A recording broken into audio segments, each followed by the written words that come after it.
Блузки, костюмы, канцелярия, рюкзаки – это далеко не полный перечень того, что можно найти на школьной ярмарке. Всего в этом году на Комсомольской площади развернут свои шатры около 130 предпринимателей и организаций, которые готовы помочь родителям собрать в школу не только первоклассников, но и детей старшего звена. Здесь можно найти любой ассортимент, на любой размер, на любой вкус и цвет. Поэтому просим жителей города не задерживаться, не откладывать. Приходить сейчас, потому что ассортимента больше и выбора больше. По словам продавцов, в сравнении с прошлогодними ценами разница в этом году незначительная, и покупатели не должны ее ощутить. Но есть чуть-чуть изменения, и тоже товары чуть-чуть изменились в хорошую сторону. Кроссовки, начиная от 1200 до 3500, рюкзаки 1500 до 4, в среднем так.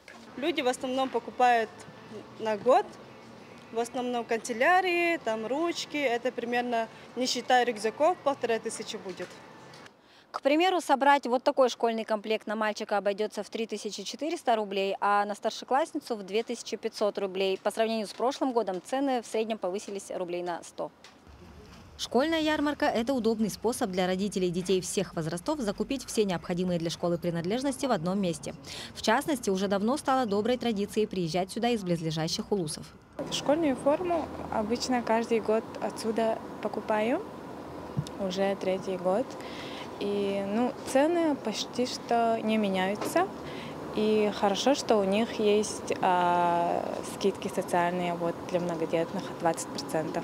Я 2 детям купила школьную форму, брюки и жилет, сорочки.